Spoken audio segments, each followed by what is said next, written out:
This is Stadium to Boardroom.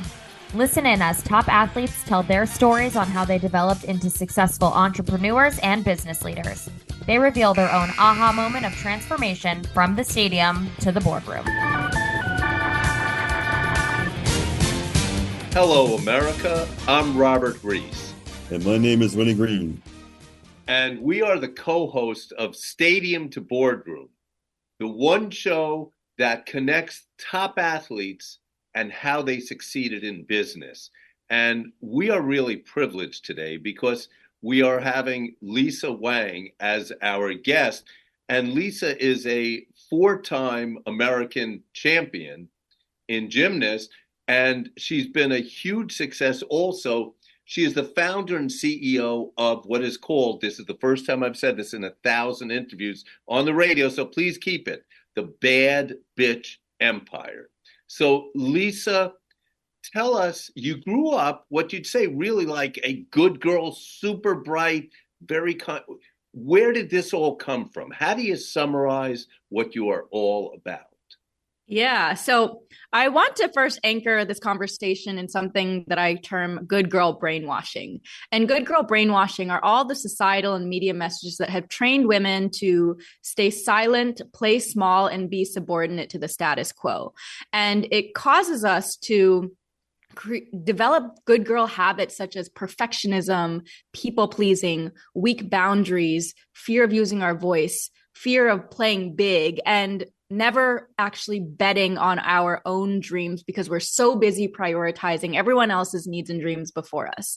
And what it's created is a type of brainwashing in society where girls and women are unable to really be their most biggest, boldest, authentic, and powerful selves. And of course, that's a detriment to us in business, but just across our lives. And when I talk about my story, I think it really starts as a daughter of immigrants. I grew up in Wisconsin as one of the few Asian faces in the neighborhood, the community, the state. And I always felt like I didn't belong. And I was made fun of for my accent and my eyes and just my face growing up. And interestingly, when I stumbled upon gymnastics, it was the first time that I really felt like I could make something of myself because I was so shy. I was so insecure because of the way people made fun of my voice.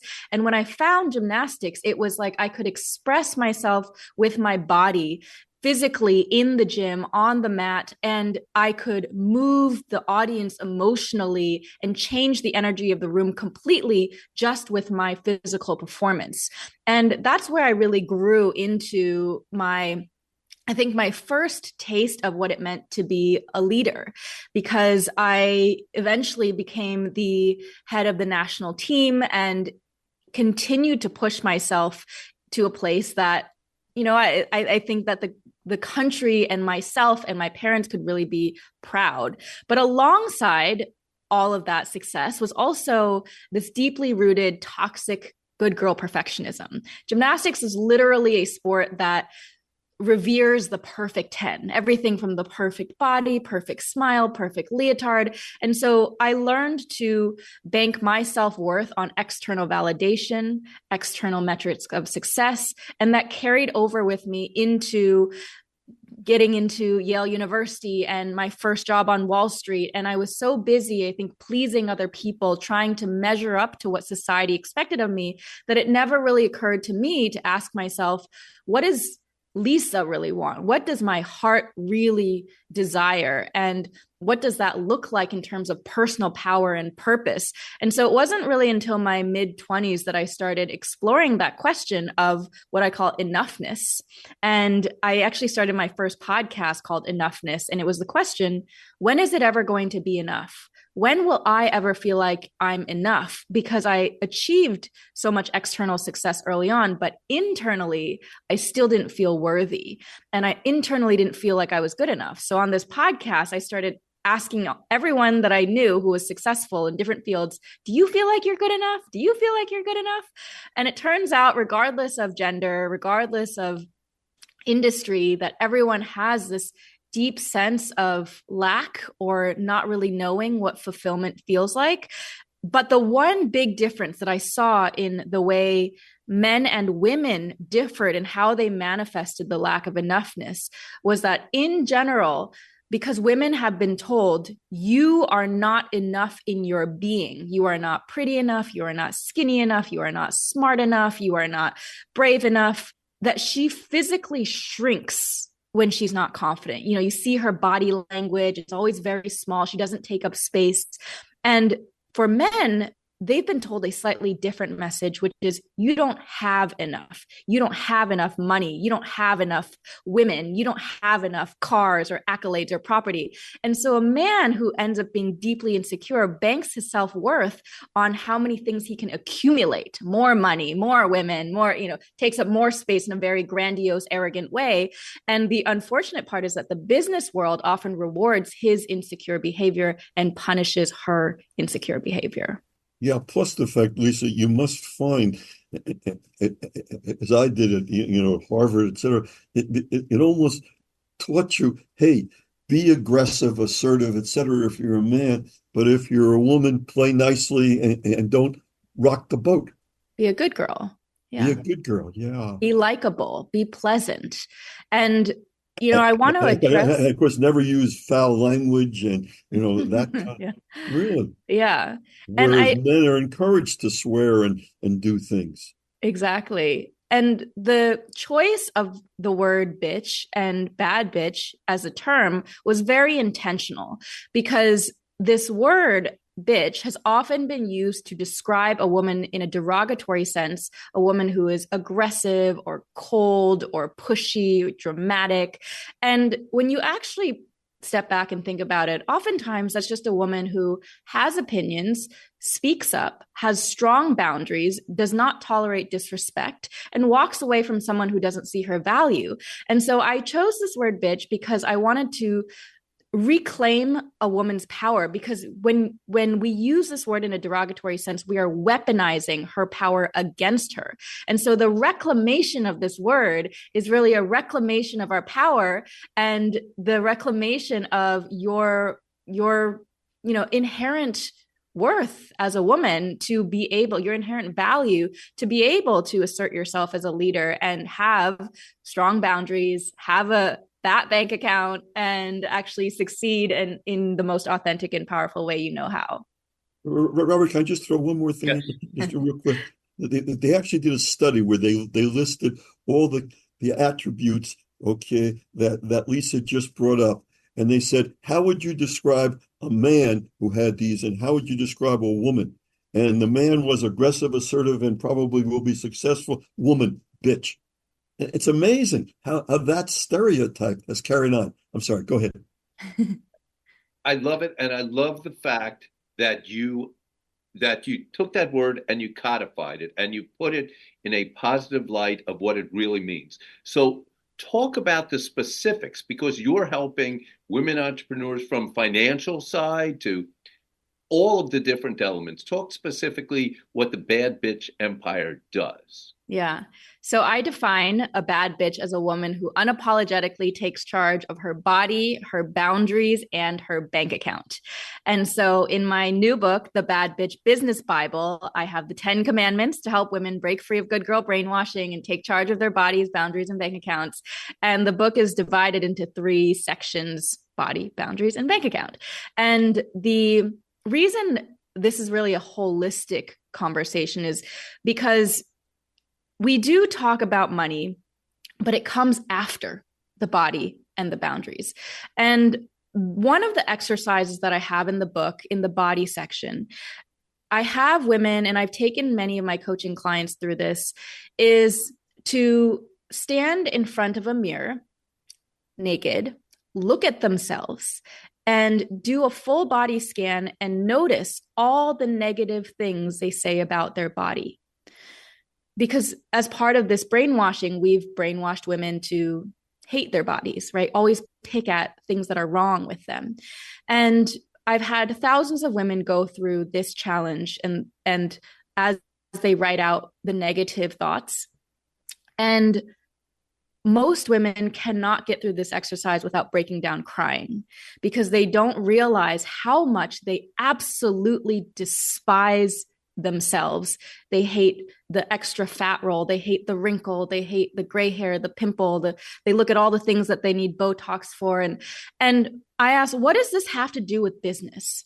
And the reality is it has everything to do with business, because if every single day that woman wakes up, first thing she does, she looks in the mirror and she hates the woman that she sees, how in the world is she going to advocate for her self-worth during a negotiation of her salary? How is she going to raise $1 million from an investor when she's fighting an internal battle that is so deeply rooted?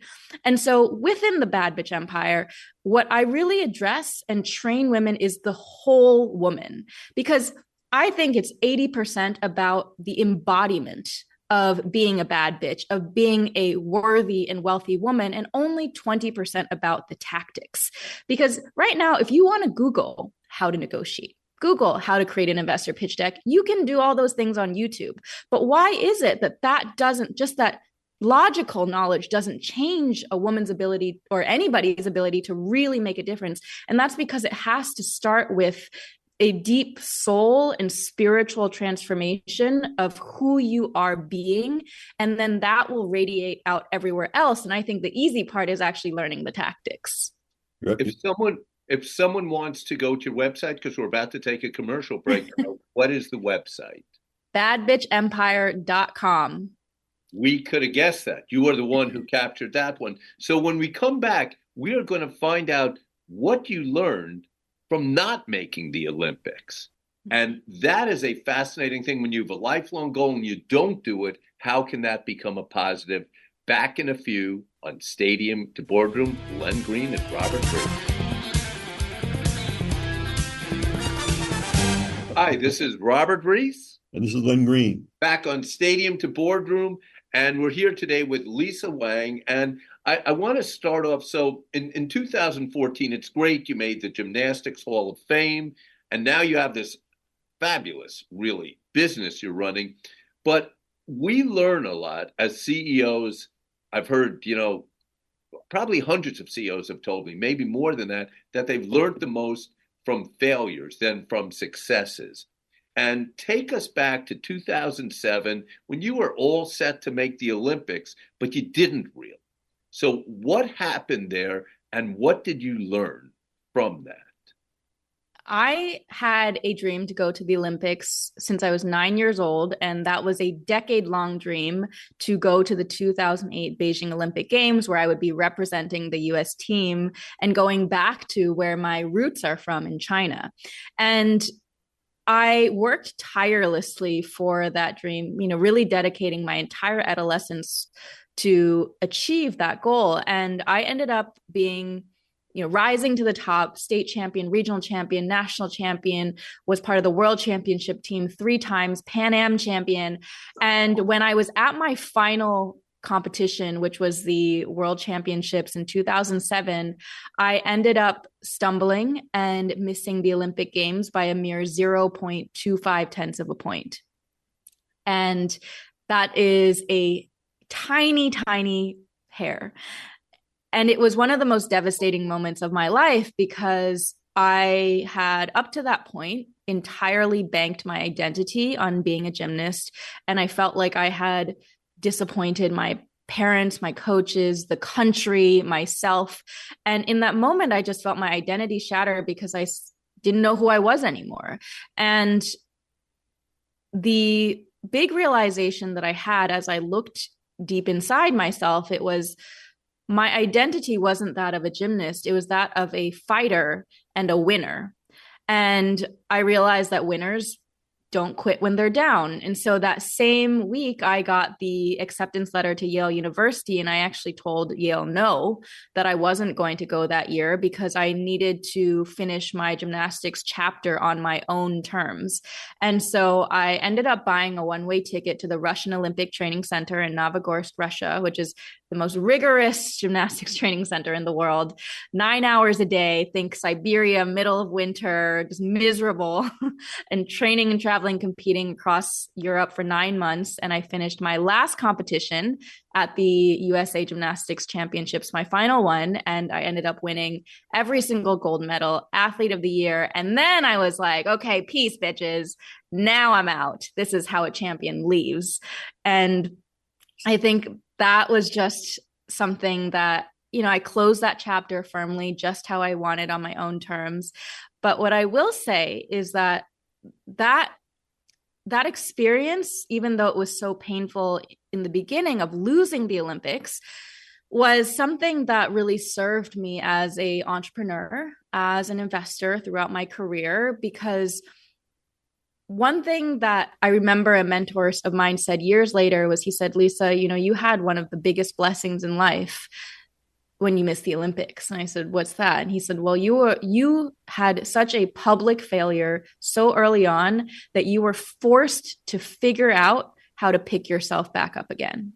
That ability, I see that skill or superpower to fall and get back up, fall no matter how painful or shameful or humiliating it is, to put a smile back on your face and say the show must go on better than ever, is exactly the kind of skill you need to be a successful entrepreneur, a successful investor. Because as we all know, there are a lot of downs, and with every up, there's a down, and you need to figure out how you get through those lows to ultimately become a successful leader. And also, again, it's amazing, Lisa. You're really great. You have a real message. It's not like you're telling the women, well, this is how I succeeded, so just follow what I did, because they can't. But if you can get them out of their stereotype, a fast story. We have a woman client, okay, who was a brilliant lawyer in school and went on to one of the big New York law firms.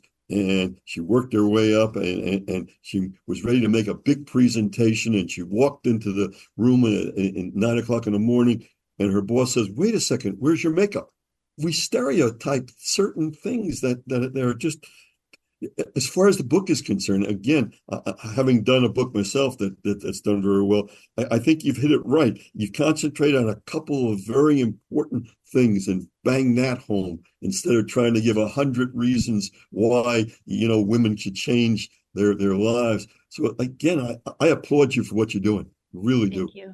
Thank you. And it's definitely not been easy. And I mean, I came out with this brand, the Bad Bitch Business Bible for my book and the Bad Bitch Empire for my business.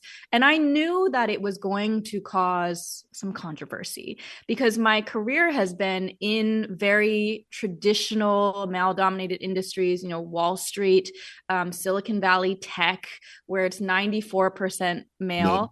And the moment I came out with it, it was very polarizing, because it was people who were saying this is so inappropriate. And then at the same time, there were women saying, like, oh my gosh, I love this. Thank you for going to the edge, because that gives me permission to take a baby step. And I would love just when I asked women on my Bad Bitch Empire podcast, I said, what does being a bad bitch mean to you? And they always had this naughty little smile play on their face, like, am I allowed to say this word? And it would, just saying it almost freed them to be a little bit rebellious and think outside the box. And it would always be, well, being a bad bitch to me means being bold and unapologetic and authentically myself. And you would see that there was a light inside of them that had been dimmed, that even just the word could trigger a difference. And so, I've had a lot of critics, I've had a lot of haters, but as I say that, it actually shows to me the people who genuinely support the women's empowerment movement and gender equality, because I've had people say, we really love what you do, Lisa, because remember, I've been on this journey of women's empowerment for over a decade. And prior to that, I had a very, let's call it vanilla brand. She Works was my previous company that was acquired by $1 billion fintech company. And it was white, it was pink, it was very palatable. And people find that I find that women's empowerment is fine for a lot of people so long as it still fits within the boxes of what is acceptable. But the moment a woman comes out with what is a truly irreverent brand that's like, oh, this is not how we want to do things anymore, and we want women to, be able to be who they fully are, that suddenly becomes a threat to pre-existing systems that do not want women to actually rise. I have one final question for you. So the first thing I want to say is what you've done is you've clarified your identity and your personal brand, which I know Ellen Luyan, is huge on that, the founder in that. But you've done the personal brand, and here's the key to it. It's all in authenticity. Mm-hmm. That's everything you do, your genuineness and getting to systemic core. So my final question on behalf of Len and I is what your advice to women is, be it if they're entrepreneurs, be it if they're executives. And you can't say, read the Bad Bitch Bible or join the Bad Bitch Empire. Although those may be great solutions. What is your true advice to women and frankly to men? Because we're all partners in this together. So for women, I always say a woman steps into her full power, not when she is finally given permission to do so, but when she realizes she never needed permission in the first place. So many women are waiting for someone to tell them it is okay to take a leap, to go after their dreams, to speak up, to be themselves. And the reality is no one is going to give you that permission, and only you can wake up and realize that you had the power all along. And when you do, the world is not going to know what hit it. So that's my advice to women. And for men, I always say that men can be bad bitches too. And it starts with, thank you, first of all, to you both for sharing my voice, sharing this message and amplifying it. I think it really comes from listening to a woman's perspective, understanding that a woman's experience of the world is very different than a man's experience of the world. And being a true supporter means holding that space, noticing when a woman is not getting the recognition she deserves, and, pushing her, like encouraging her to speak up, to have people around listen to her. And at the end of the day, it's just really treating her voice and her ideas as equally valid. Lisa, I would love to have you come to Babson. I really would, because that's the message that you should be telling these future entrepreneur successes. Robert? Okay, to sum it up, and by the way, do go to Babson. It is the best entrepreneurial school, and I've seen it. His is the most fun class you've ever been in. But we may have to cut this out of the whole radio show, John, this last piece. But I do want to say, everyone, in summary, learn from Lisa Wang. Here's a message. We all fall down. And I remember Jim McCann, the founder of 1-800-Flowers, said, Robert, we all fall down. It's whoever gets up on the mat the quickest. But here is Lisa took this a step further, and she said, you have to know how a champion leaves. So you may be down on the mat, but make sure, even if you don't make your own personal business Olympics, that you are going to go out on the highest note ever. Great having you on the Stadium to Boardroom show.